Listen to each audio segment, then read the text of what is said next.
Alright, hello! Today we're going to be talking about the limits of integration. So remember back into your calculus class, suppose that you had some sort of a curve like this, and you wanted to find the area under the curve. So what you would do is you would sort of think about breaking up this curve into small little discretized slices, and you would find the area of one of these slices and add it to the area of the next slice, and so on and so forth until you had summed up the area of all of the slices. So this is one way that you can find the area of a mathematical object if you know whatever this function f of x is in your graph. But now suppose that you have a physical object, some sort of organic potato-shaped type object like this. You can do the same sort of thing if you want to determine what the mass of the object is. If I want to determine the mass, I can just discretize this potato into a bunch of cubes of much smaller mass, determine what that mass is, and add it up with all of the other chunks of mass, and so on. So here we found the area under the curve, we found the total mass. We can do the same sort of a thing if you're in an E&M class.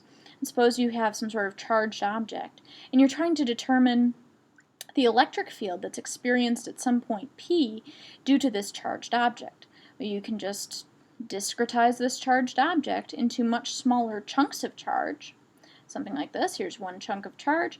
Determine the E field at point P as a result of that one charge, and add up all of the contributions of all of the charges to figure out the total E field at that point P. So the way that we're to think about integrals, here's our integral symbol, is really just a stretched out S, because the integral is really just another term for sum. We're adding up a bunch of small pieces of something. So let's start off with a really simple physical example of an integral and kind of work our way up here. So first let's start off with, here's my coordinate axes, something like this. Suppose that I have a wooden rod that I place on my axes. Here's my x-axis, my y-axis. Maybe the rod starts at negative 0.4 meters. Let's say we're using SI units in length here, and it ends at 1.6 meters, something like this. And we're being asked to find the total length of the rod. Now this is trivial, right? We can very easily determine the length of the rod. We just simply subtract the two endpoints.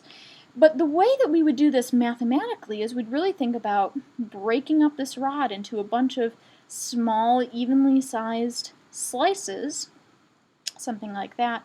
And then we would say that the length of the rod is simply the sum of all of the small lengths of the rod.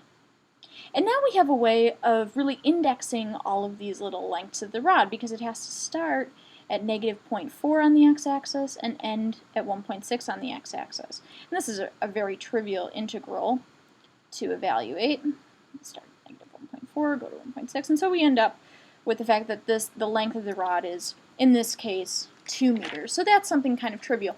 But now suppose that we add one layer of complexity here, and now suppose that we're trying to find the mass of this rod. Okay, so trying to find the mass is maybe a little bit trickier. So if we're finding the mass of the rod, then what we're really saying is we're going to use this same rod, we're going to discretize it the same way, all these little chunks of rod. We're going to add up the mass of each of these chunks of rod. So we're adding up, or summing, all of these small, infinitesimally small chunks of mass. So each one of these little tiny dm's, where dm is a small bit of mass. But now you look at this, and it's really not as obvious as the next step is not as obvious as what we had before, right? It was very clear before, well, our dx, the bounds on our dx are negative 0.4 to 1.6, but in this case, how do we index dm, and how does that really relate to something on the x-axis? So we need to figure out a way of relating this dm to the x-axis. So one thing that we might notice is that dm and dx are linearly proportional. In other words, if I double the length here, just the width of one of those slices, the width is that dx, then I have to double the mass, right? If I triple the length of the slice, then I'm tripling the mass, and so on. So all this is just a proportionality constant, the Greek letter lambda here, and this is really the mass per unit length, or the linear mass density. It's a density. Okay, so the units of this, right, you would just say, well, it's going to be the units of dm, which will be kilograms if we're in SI, divided by the units of length, so over meters. And so that would be the units of our linear, linear mass density. So in this case, now I can really convert this into something that makes a mathematical sense. So now I've got the integral of lambda dx, and now I can use these bounds. So it's going to start at negative 0.4 and end at 1.6. And, supposing that I knew what this lambda was, I would just plug everything in and we'd be done. Okay, so that's all great and wonderful. Let's add one more layer of complexity.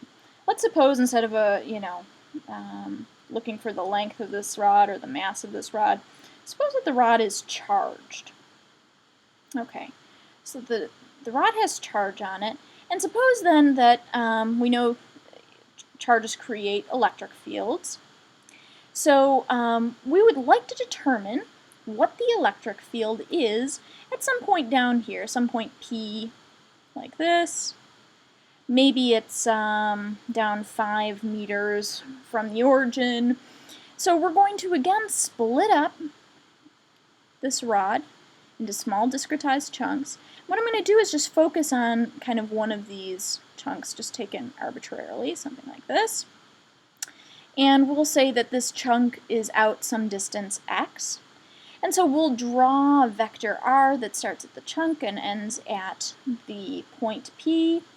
And here's my vector r. So the way that I would write my vector r, and this is important, this will come into play later, is the vector r is going to be, let's see, it's pointing to the left, x units, and it's pointing down 5 units.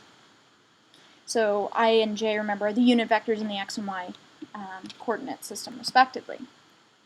So now if I wanted the magnitude of this, that's really straightforward, right? That would just simply be the square root of x squared plus 5 squared. So it's very easy. So we can get r, the reason that I'm writing this out is because we can get r in terms of x. This is going to become crucial in just a moment. With all of these integral questions, you're going to really want to get all of the variables that you can into those that are given in your coordinate system. So r is not really given in our coordinate system, but x is. So now, okay, let's refocus. So we're trying to find the electric field at this point P. So the electric field is just going to be the sum, the total electric field will be just the sum of all of these contributions to the E field from each of these chunks of charge. Each one of those chunks of charge has an E field associated with it, and that is what we're calling in this case this dE. So let's focus our attention on what we're talking about when we talk about dE here for a moment. Now you might remember that our dE we can just write as 1 over 4 pi epsilon naught dq over r squared times r hat.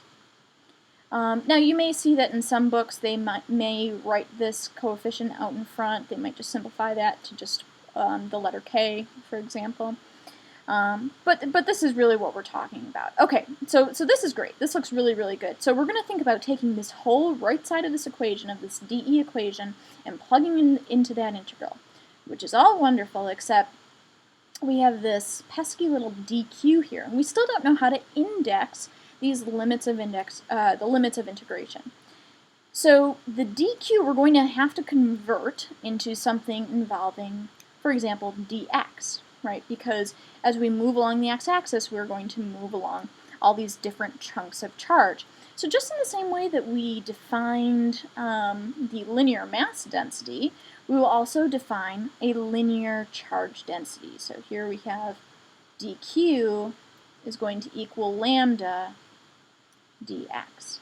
And again, this lambda now, instead of being a mass density, is our linear charge density. So this would have units of dq over dx. So in other words, it would have units of coulombs per kilogram.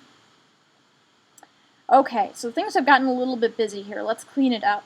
So I'm going to take this whole right side of the equation and plug it in for my dE here. So my total E field at this point P is going to be the integral, and I'm just simply going to rewrite this equation, 1 over 4 pi epsilon naught. Instead of writing dq here, I'm going to write lambda dx, because that will allow me to index my limits of the integral correctly. That's divided by r squared with an r hat here. And now it should be clear why it was that we were talking about what r was as kind of our first step. So we can rewrite r, the vector r, or in fact r hat as it's written here, in terms of x. I'll let this be an exercise to the viewer here. And we can also rewrite this denominator r squared in terms of x. So now all we have to do is just add on the fact that this is going to be negative 0.4, this is going to be 1.6, because now we're dealing with everything in that x direction. Thank you so much for watching, and I look forward to seeing you next time.